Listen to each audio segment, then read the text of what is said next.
अस्सलाम वालेकुम एवरीवन, कैसे हैं आप सब? हम सब भी ठीक हैं। इस साल कनाडा में गर्मियों की छुट्टियां ऐसी गुजरी कि पाकिस्तान की याद दिला दी। खूब गर्मी थी जुलाई और अगस्त में कि दिल घबराने लग गया कि कब ये मौसम चेंज होगा। तो शुक्र हुआ कि बारिश की वजह से गर्मी का ज़ोर टूटा और इस दिन बड़ा अच्छा ज़बरदस्त सा मौसम हो गया। हल्की हल्की खुशगवार सी ठंडक थी माहौल में। पाकिस्तान में जब बारिश होती है तो सब पकौड़ों की फरमाइश करते हैं, लेकिन हमारा किसी का भी पकौड़ों को दिल नहीं कर रहा था। तो मैंने सोचा कि चाय के साथ कुछ तो होना चाहिए। फिर ख्याल आया कि सूजी का हलवा बना लेती हूँ, तो इसकी तैयारी करते हैं। 1 कप सूजी ली है, इसमें 1 कप घी में इसको भून लेंगे।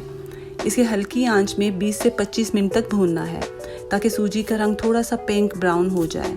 चम्मच हिलाते रहना है और ये वो घी है जो मैं यूज़ करती हूँ और इसको अच्छी तरह से हमने घी में भून लिया है। अब ये 2 कप पानी में 1 कप से थोड़ी कम चीनी लेनी है और इसे पानी में डालकर बॉईल होने के लिए रख दिया है। इसको ज़्यादा नहीं पकाना और एक तार वाला शीरा करना हमारा मकसद नहीं है, बस चीनी और पानी को थोड़ा सा पकाना ही है। 2-3 इलायची इसमें डाल दी है। उधर सूजी को अच्छी तरह से भूनने के बाद जो भी नट्स पसंद है उसमें डाल दें। मेरे पास बादाम, अखरोट और क्रश्ड कोकोनट रखा हुआ था, वो मैंने डाल दिया है। थोड़ी देर के बाद चीनी वाला पानी भी मिला दें इसमें और इसको अच्छी तरह पकाना है। पानी को खुश्क करना है और घी नज़र आने तक पका लेना है। इसके पक जाने की एक निशानी ये होती है कि हलवा पैन को छोड़ने लगता है और बस फिर इसको अच्छी तरह से भूनते रहें ताकि घी नज़र आ जाए और हलवा पैन से अलग होने लग जाए। आखिर में क्योड़ा वाटर डाल रही हूँ, इसके बगैर मुझे हलवा बिल्कुल पसंद नहीं। वैसे भी क्योड़ा वाटर जो है उसके बहुत से फ़ायदे हैं। ये एंजाइटी और डिप्रेशन को दूर करता है। तो लीजिए, ये मज़ेदार सा सूजी का हलवा रेडी है।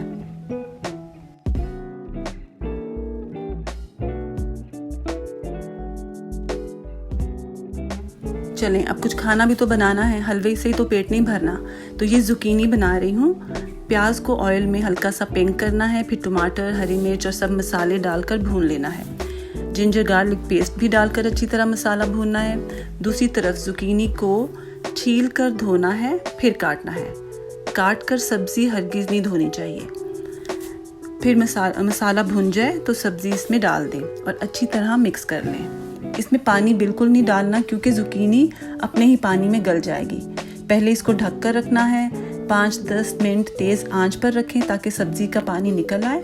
फिर आंच हल्की कर दें और पानी खुश्क होने तक सब्ज़ी भी गल जाएगी और फिर भून लें। ये बहुत ही मज़ेदार और बेहतरीन ग़िज़ा है। सादा रोटी और सैलेड के साथ लीमू निचोड़ कर खाएं। और आज ये भी एक काम होने वाला है। 2 दिन से अपने वेजिटेबल गार्डन से करेले उतार कर लाई थी। अब टाइम है तो इसे काट कर फ्रीज़ कर लेती हूँ। इनको छील कर बारीक काट लिया है और नमक लगाकर अच्छी तरह मिक्स किया है। फिर प्लास्टिक के बैग में डालकर फ्रीज़र में रख दूँगी। जब भी बनाना होंगे तब फ्रीज़र से निकाल कर अच्छी तरह धोकर बना लूँगी। मैं इसी तरह से करेले फ्रीज़ करती हूँ और मुझे यही तरीका सही लगता है। आज मुझसे बहुत सी गलतियाँ हो रही हैं, पता नहीं क्या हो रहा है आज। अच्छा, आज का व्लॉग बस यहीं तक था। आई होप आपको अच्छा लगेगा। तो देखते रहिए, खुश रहें, सेहतमंद रहें। खुदा हाफिज़।